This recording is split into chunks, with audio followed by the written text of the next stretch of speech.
Então vambora, torcedor vascaíno, vambora para mais um vídeo, mais um Fala Gigante aqui no nosso canal do Gigante Vasco. E que segunda-feira é essa na nossa colina histórica? O Vasco ontem, entrou em campo contra a Deportivo Maldonado no Uruguai e também aqui no Rio de Janeiro contra a equipe do Sampaio Corrêa com uma vitória lá no Uruguai e um empate aqui na cidade carioca. A expectativa é que essa segunda viesse a ser calma, tranquila, até porque o elenco que está no Uruguai retorna ao Rio de Janeiro nesta tarde de segunda-feira, chega à cidade carioca inclusive às 10h30 da noite, porém não foi tranquila, muito pelo contrário, temos muitas informações para trazer aqui a vocês nesta tarde de segunda.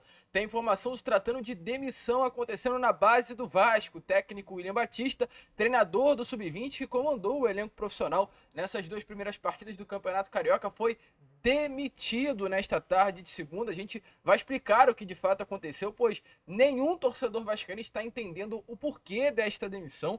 Falaremos também sobre situações envolvendo uma saída de Marlon Gomes. Foi confirmado nesta tarde de segunda-feira que o Shakhtar Donetsk, clube que comprou o Egnaldo no ano passado, está interessado e próximo de comprar também mais um cria da base vascaína, dessa vez Marlon Gomes. Além disso, falar sobre muitas outras informações, tem novidades sobre reforços, porque o Vasco vai ao mercado à procura de um camisa 5, a grande prioridade é de fato o Juan Esforça, porém já tem mais dois nomes no radar para reforçar o setor de meio campo. Então, torcedor vascaíno, temos muitas informações para trazer aqui a vocês neste vídeo e é claro, você como bom torcedor cruzmaltino jamais poderá perder. Mas antes de começar o vídeo, antes de deixar aí todos vocês muito bem informados, sobre o nosso cruzmaltino, como sempre faço aqui no canal, quero dar as boas-vindas a todos que estão chegando aqui pela primeira vez. Para quem ainda não me conhece, muito prazer, eu sou o Lucas e você está no canal do Gigante Vasco, o canal do torcedor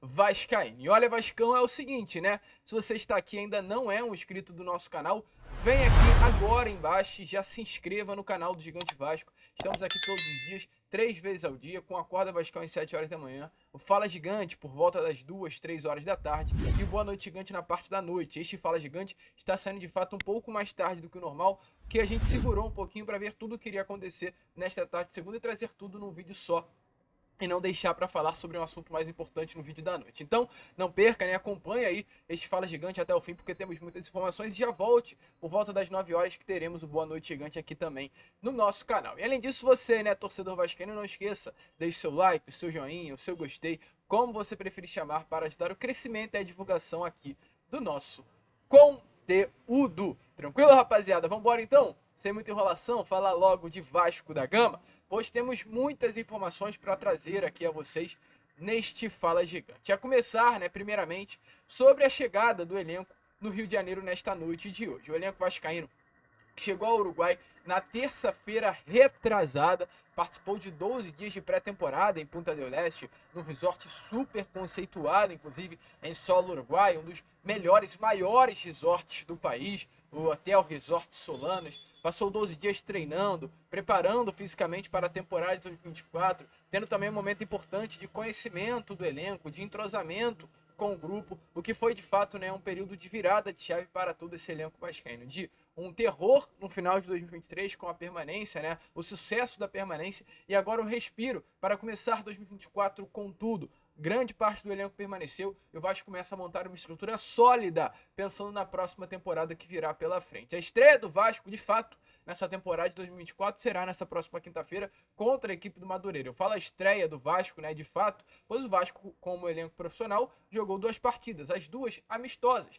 O elenco que atuou pelo Campeonato Carioca, que será um dos 3 torneios que o Vasco irá disputar nessa temporada de 2024, foi o elenco alternativo. Então, o grupo do Vasco mesmo vai estrear profissionalmente nessa próxima quinta-feira contra a equipe do Madureira no Caldeirão de São Januário. As vendas, inclusive, irão abrir ou já estão abertas, pois abrirão às 4 horas da tarde. A expectativa é que o elenco chegue hoje no Rio por volta das 11h30 da noite e amanhã já esteja no CT Moacir Barbosa se preparando para enfrentar o Madureira. Além disso, informações importantes desta tarde de segunda-feira. A primeira, uma informação boa, uma informação positiva sobre a renovação contratual de uma grande promessa da base cruzmaltina, o Carlos Eduardo, um cria das categorias de base, inclusive o capitão do Sub-20, teve nesta tarde de hoje a sua renovação contratual confirmada. O jogador que é um grande talento, o jogador que é de fato, né, uma grande joia vascaína, renovou o seu contrato com o Vasco da Gama até o final, aliás, até o início, janeiro de 2027. A multa rescisória hoje desse atleta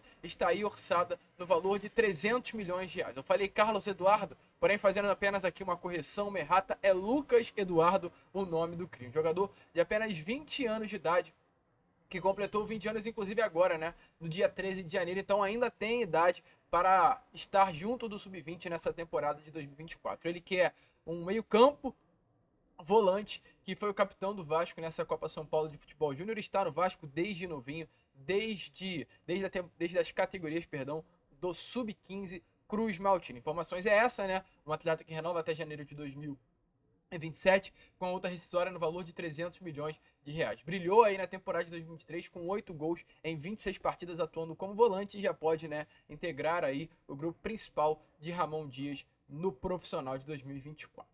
Ainda falando sobre base, a informação que mais pegou o torcedor vascaíno de surpresa nesta segunda-feira. A gente tem que falar e tem que se posicionar, porque eu sei que é muito dividido o pensamento do torcedor vascaíno sobre essa notícia de agora. Eu vou trazer o meu pensamento. Sinceramente, eu gostaria muito de ouvir o seu pensamento, então já coloque aí nos comentários. Qual é essa notícia? O técnico do Sub-20, William Batista, foi demitido nesta tarde de segunda-feira. O Vasco demitiu o treinador, ele que vinha treinando o time principal, ou melhor dizendo, né, o time alternativo, nesse período que o elenco principal estava em Punta del Este, fazendo a sua pré-temporada. O William Batista comandou o elenco nas duas primeiras partidas do Campeonato Carioca, na estreia contra a equipe do Boa Vista, na vitória pelo placar de 2-0, e também no empate ontem contra a equipe do Sampaio Corrêa em Saquarema. Equipe formada por reservas e jogadores também que são os crias das categorias de base do Vasco, caso do Paixão, caso do Leandrinho, caso do Paulinho, caso do Raus, caso de outros atletas que estavam juntos do William Batista nessas duas primeiras partidas. Um saldo positivo, 4 pontos conquistados em 6 disputados, uma vitória e um empate sem nenhuma derrota. O que pesou muito para essa demissão, e acredito que é o que de fato dê a entender, foi o fato do William Batista ter sido eliminado na Copa São Paulo de Futebol Júnior na primeira fase apenas da competição. O Vasco passou com certas dificuldades, né, pela fase de grupos, enfrentou o Vitória na primeira fase da Copa São Paulo de Futebol Júnior e foi eliminado logo na primeira fase com uma goleada de fato vexatória pelo placar de 4-1.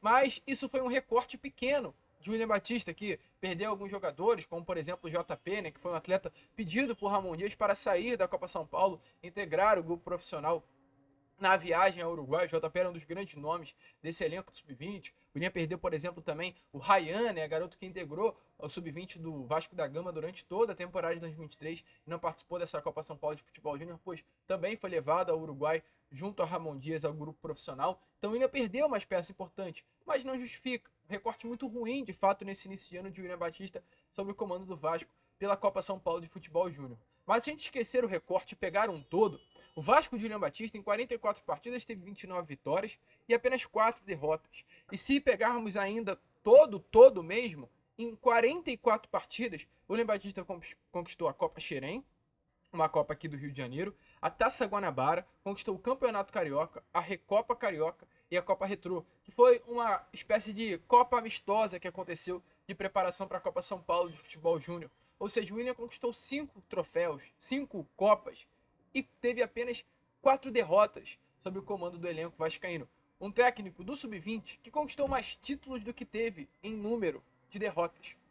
Um técnico com aproveitamento de 74%. Um treinador que no profissional em 5 partidas teve 2 vitórias, 2 derrotas e um empate. Uma vitória, né, contra o Boa Vista nessa última quinta e lá no meio do ano passado contra a equipe da Portuguesa, aliás, contra a equipe, né, do América Mineiro, salvo engano, do Cuiabá, melhor dizendo, no estádio Luso Brasileiro da Portuguesa durante o Campeonato Brasileiro, onde o Vasco não tinha público e foi aquele gol do Jair de pênalti. Então, um técnico que tem um saldo muito positivo, não dá para entender como um técnico com aproveitamento de 74% é demitido do Vasco. Uma loucura, na minha opinião. Mas, acima de tudo, eu acho que cada um tem o direito de se manifestar do jeito que acha sobre essa demissão, se foi certo ou se foi errado. Mas o que eu acho de tudo, né, em um todo, melhor dizendo, é a forma como a demissão aconteceu. O William Batista treinou o elenco profissional durante todas essas últimas semanas. O William Batista era um nome que em nenhum momento foi deixado claro a ele sobre essa mudança. Um técnico que ontem estava em Bacaxá, comandando o elenco profissional, e hoje acorda com a notícia da demissão. Eu acho que tudo tem que ser muito conversado. Eu acho que tudo tem que ser muito respeitado. O William Batista foi um profissional que, no início de dezembro, ou melhor, em meados de dezembro, ele rejeitou uma proposta do América Mineiro para comandar a equipe na segunda divisão do Campeonato Brasileiro. Acredito eu que é a grande oportunidade da carreira de William Batista podendo comandar um elenco profissional de um clube. Ele rejeitou a proposta do América Mineiro para seguir no projeto da base do Vasco da Gama. E aí agora, né, no meio de janeiro, o Vasco vem com essa informação que vai demitir o técnico do nada, sem antes avisá-lo, sem antes prepará-lo, sem antes, né, fazer com que ele possa se preparar para o futuro de sua carreira. Até porque acredito que no pensamento dele, diante principalmente do fato de ele ter rejeitado a proposta lá no início de dezembro, ele permaneceria comandando o projeto da base Cruz Maltina. Completamente estranho o que aconteceu e deixa essa interrogação de o que está acontecendo hoje dentro do Vasco da Gama.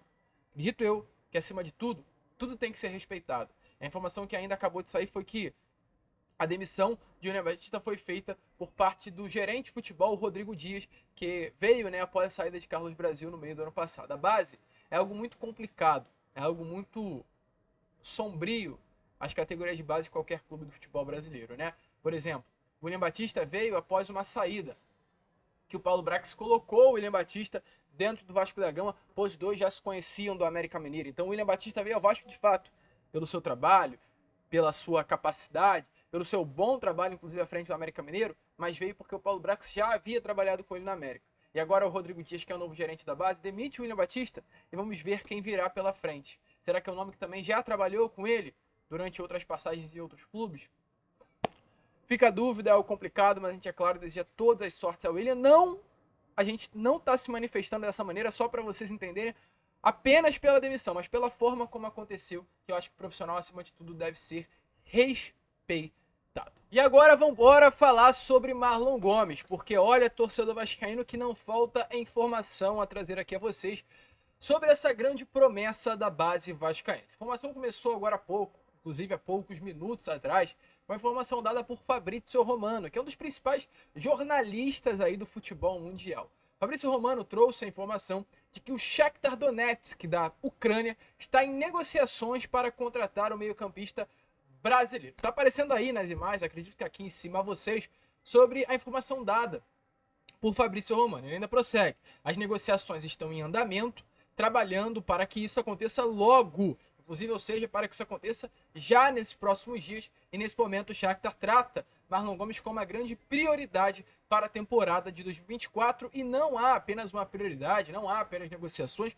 como um grande otimismo para que a venda de Marlon Gomes para o Shakhtar Donetsk possa acontecer. Então, o Shakhtar vem com tudo e até um OBS aqui, ou seja, uma observação para trazer a vocês. O Shakhtar é um clube que gosta muito dos ativos do Vasco da Gama, sempre está de olho no Vasco como clube dentro dos seus ativos, até porque, né, o Alex Teixeira foi um ativo em que o Shakhtar trouxe, pegou, né, no caso do Vasco da Gama, se destacou muito por lá, tem números impressionantes, é realmente um atleta de destaque da história do Shakhtar Donetsk. O Ignaldo, por exemplo, atleta que foi vendido pelo Vasco no ano passado por 20 milhões de reais, foi para o Shakhtar Donetsk. O clube ucraniano sempre está de olho aqui no Gigante da Colina.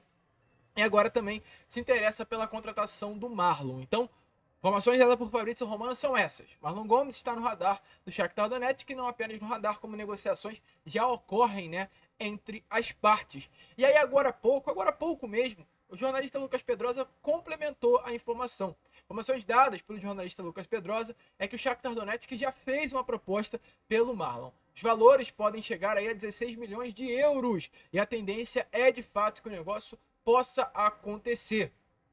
O Shakhtar Donetsk fez essa proposta, uma proposta altíssima, valores que podem chegar a algo em torno de 87 milhões de reais. Mas esse valor aí de 87 milhões de reais, no caso, os 16 milhões de euros convertidos já para a nossa moeda, só acontece em caso o Marlon, durante o tempo de contrato, bata algumas metas. E, é claro, automaticamente terá aí nesse contrato bônus de valores ao Cruz Maltina. A venda inicial não seria nesse valor, porém pode chegar à casa dos 87 milhões de reais. Informações é de fato essa, que as conversas estão bem adiantadas para que a joia do Vasco de hoje, 20 anos de idade, possa ser vendida. Marlon Gomes hoje está cedido à seleção pré-olímpica, treina junto com Gabriel Peck, André Santos, Bruno Gomes, outros crias, né, da base do Vasco na seleção sub-23 em preparação para o pré-olímpico, que acontecerá na Venezuela, e Marlon hoje tem grande chance de ser vendido por um alto valor, inclusive de 87 milhões de reais, que seria a maior venda da história do Clube de Regatas Vasco da Gama. Vamos lá, o que eu acho sobre isso, porque eu acho importante falar. Lucas, o que você acha sobre a venda de Marlon? Fico chateado, fico muito chateado, inclusive. O Marlon é um cria, o Marlon é um baita de jogador. Acredito que atletas como Marlon Gomes, Gabriel Peck, o Vasco não vai achar com facilidade no mercado. Não existe. O Vasco não vai achar com facilidade dois atletas como esse dentro do mercado do futebol sul-americano, brasileiro, que seja. Não vai achar um atleta tão bom como esses dois jogadores. Porém, eu acho que o Vasco tem que de fato vender. Eu acho que quando chega a proposta de 87 milhões de reais por um jogador, o Vasco tem que fazer a venda para recuperar grana no caixa, para ter mais dinheiro para investir, para conseguir equilibrar o caixa, as dívidas que hoje o Vasco da Gama tem e principalmente para ter mais grana para contratar outros jogadores mais prontos. Marlon Gomes é um baita de jogador. Eu acho que é um consenso comum entre você que está do outro lado e eu que estou aqui, que o Marlon ainda não é um jogador pronto. Como o Gabriel Peck não é um jogador pronto. É o tal do jogador em formação, 20 anos de idade, é muito novo, tem muito a evoluir, tem muito a aprender. Sabe, por exemplo, quem é um jogador pronto? O Payet. O Payet é um jogador pronto. Jogador de 36 anos de idade, que o Vasco contratou, mas que vem pronto. Não vai aprender mais nada. Tudo que ele já sabe no futebol, ele já sabe. E não tem mais para onde evoluir. Hoje já está num gráfico de queda, inclusive o Dimitri Payet. Porém, o que eu quero dizer com isso? O Vasco tem que vender os seus ativos. Isso é o normal do futebol. Vamos olhar para os espelhos do futebol brasileiro, que é um Flamengo. O Flamengo é um espelho para qualquer clube do Brasil. Assim, estou falando em negociações fora das quatro linhas. O Flamengo vende todos os seus ativos. Ó. O Flamengo vendeu o Paquetá, o Flamengo vendeu o Vinícius Júnior. Vem qualquer ativo, o Flamengo vende. Porque qual é a estratégia do Flamengo?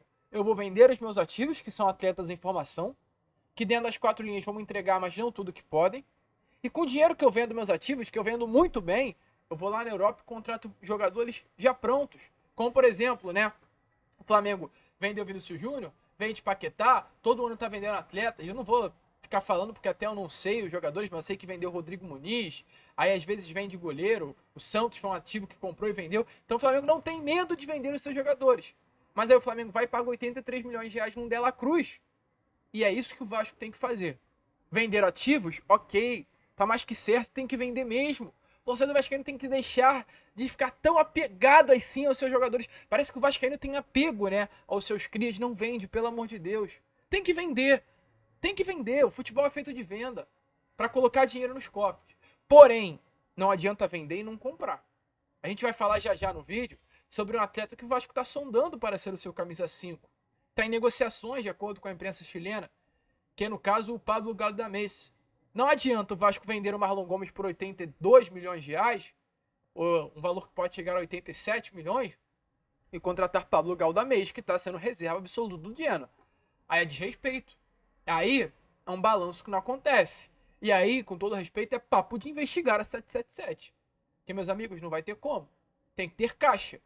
E com a venda que o Vasco está fazendo, venda de Peck por 50 milhões, agora a venda de Marlon que deve acontecer por 80 e poucos, já são 130 milhões de reais em pouco menos de 2 semanas. Com esse dinheiro dá para comprar muito jogador no mercado.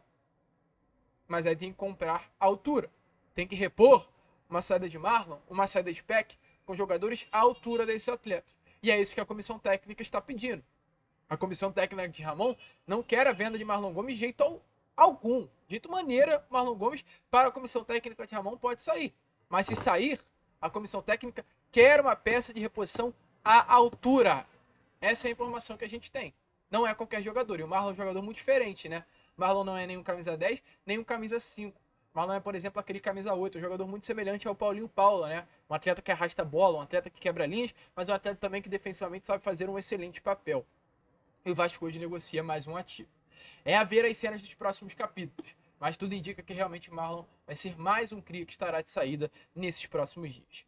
De saída para o futebol ucraniano. A gente vai ficar de olho e, é claro, assim que tivermos mais novidades, com toda certeza do mundo, traremos a vocês aqui no nosso canal. E olha, Vascão, para fechar o vídeo, falar aqui sobre chegadas, né? Parar um pouquinho sobre esse assunto de saídas, porque a gente quer mesmo saber sobre reformulação do elenco quanto às chegadas e não quanto à venda. A gente tem a informação que o Vasco trata como grande prioridade neste momento na janela de transferência chegada de um camisa 5, né? Um pitbull, um volante. O Vasco tinha como grande nome para essa posição Gustavo Coediaro, colombiano de 31 anos de idade, que hoje pertence ao Al-Shabaab. O Vasco, inclusive, já tinha chegado a um acordo verbal, né? com o jogador sobre a questão salarial, a questão de tempo de contrato, já estava tudo alinhado entre as partes pela grande influência, inclusive, do técnico argentino Ramon Dias. Porém, o Al-Shabaab, o clube que hoje detém os direitos econômicos do jogador, não permitiu a venda. O Vasco tentou sim negociar o Cuéllar junto ao Al-Shabaab, mas informações é que os árabes estão irredutíveis quanto à venda do volante pela importância que o Cuéllar tem para o elenco do Al-Shabaab. Com isso, o Vasco vai partir para outros planos. O plano hoje B do Vasco da Gama é o Juan Esforça. O Vasco vai tentar reabrir as negociações nessas próximas horas junto ao clube argentino, o New Old Boys. O Vasco tem até sexta-feira, inclusive, para conseguir concluir essa contratação, porque sexta é a data limite de venda de clubes argentinos. Então, o Vasco tem realmente até esse dia, até o dia 26, para conseguir a compra dos direitos econômicos de Juan Esforça. Então, é correr contra o tempo para conseguir contratá-lo. Porém, além de Juan Esforça, o Vasco hoje vem também procurando outros nomes no mercado para ser o seu camisa 5. Outro nome também do futebol argentino procurado é um outro colombiano, Horman Campuzano, jogador aí de 27 anos de idade, um atleta que nesta última temporada vestiu a camisa do Boca Juniors, atuou em 17 partidas, além do Boca teve uma passagem também curta pelo Giresunspor do futebol turco, esteve emprestado pelo Boca a esse clube, e foi um pedido do ex-técnico do Boca, o Jorge Almirón, para voltar ao Boca Juniors. Hoje o Boca não conta mais com esse treinador e o Horman Campuzano pode ser colocado de escanteio novamente. Então o Vasco já está analisando o Horman Campuzano. É um nome que o Vasco chegou a sondar nessas últimas janelas de transferências. É um nome que é do agrado da equipe de scout análise da empresa norte-americana e pode sim ser também essa segunda opção para a negativa de Gustavo Cuéllar. Mas a informação que veio com mais força de fato nesta tarde de segunda-feira foi um nome de um co-irmão do Vasco, da Genoa no caso, que é um atleta chamado Pablo Galdamés. Pablo Galdamés, para quem não conhece, é um jogador hoje também de 27 anos de idade, um jogador também, né, primeiro volante, esse tal do camisa 5 que o Vasco procura no mercado, e um atleta que iniciou sua carreira no Unión Española. É um chileno que tem passagens pela seleção do Chile, disputou a Copa América de 2021 com a seleção do seu país, um jogador importante no território nacional, no caso, é claro, do Chile, não do Brasil, e que fez grandes temporadas com a camisa do União Espanhola, não à toa chegou ao Vélez Sarsfield no ano de 2019, se destacou também no Vélez, foi um dos grandes destaques da temporada de 2021 com a camisa do clube argentino, e logo em seguida foi contratado pelo Genoa da Itália. Esteve no dia das temporadas de 2021 a 2022-23, depois foi por empréstimo ao Cremonese do futebol italiano e hoje está novamente no Genoa após esse tempo de empréstimo ser finalizado com esse outro clube italiano. Na última temporada, com a camisa do Cremonese, em 15 jogos, esse atleta marcou um gol e deu 2 assistências. Ele volta ao Genoa hoje, já tem 4 partidas nessa temporada de 2023-2024, e o que a gente consegue analisar através dos dados é que não será um atleta utilizado por lá, e como, né, a empresa norte-americana é uma empresa que tem Genoa e Vasco da Gama, essa ponte poderá ser facilitada com a chegada desse atleta junto ao Cruz Maltino. Informações foram dadas pelo jornalista Gonzalo Folio-Fuchs, um jornalista da TNT Sport e também da TVN, da Argentina, aliás, perdão, do Chile, né, país de origem desse atleta, é que realmente Pablo Galdamés está no radar de um clube do futebol chileno, porém também está no radar, e não apenas no radar, como também tem negociações com o Vasco da Gama, informações dadas por esse jornalista argentino. No caso, o Los Cruzados, que é quem quem Gonzalo Folio-Fuchs diz na matéria, é a Universidade Católica do Chile. Então, ele confirma que, de fato, né, Pablo Galdamés está no radar da Universidade Católica do Chile, mas pelo menos nesse momento que pode acabar trazendo um problema para uma chegada desse volante chileno a um dos maiores clubes do Chile, as negociações que hoje há com o Vasco da Gama. Ele tem contrato com o Genoa até junho de 2024 e de fato a sua chegada poderá ser facilitada. Lucas, o que você acha sobre a possibilidade de uma chegada de Pablo Galdamés ao Vasco da Gama? Eu acho que qualquer atleta que atua em média prateleira no futebol europeu, ainda mais Itália, é uma das principais ligas da Europa, ele sobra no Brasil. Minha opinião. Sobra não, mas consegue atuar com certa facilidade aqui. Mas não sei se é esse tipo de atleta que Ramon Dias quer. Eu acho que sair de Gustavo Cuéllar, que era um jogador que sobrou, né, no futebol brasileiro, sobrou agora, está sobrando na Liga da Arábia, ir para Pablo Galdamés, que é um atleta que nessa temporada atuou pouco, atuou aí em apenas 4 partidas nos últimos, desde outubro. A primeira partida dele na temporada de 2024 foi no dia 22 de outubro, então em um recorte de 4 meses, gente tem 4 partidas apenas do jogador e não é nenhuma lesão, é por opção técnica. Então não sei se sair de um Gustavo Cuéllar, sair de um Risfora só para vir para Pablo Galdamés é uma boa opção. Às vezes a empresa norte-americana quer por ser um facilitador, né? Uma ponte pode ser feita entre os clubes. Mas não gosto do nome, sinceramente. É ver a cena dos próximos capítulos. O Vasco busca de fato esses 5 e agora é ver o que irá acontecer. Tranquilo, rapaziada? A gente vai ficar por aqui. A gente, assim que tiver mais informações, traremos, é claro, para que você possa ficar de olho e não perder absolutamente nada se tratando de Vasco da Gama. Vamos que vamos, se inscrevam, compartilhem, deixem a sua opinião nos comentários. E como sempre falamos aqui, saudações vascaínas.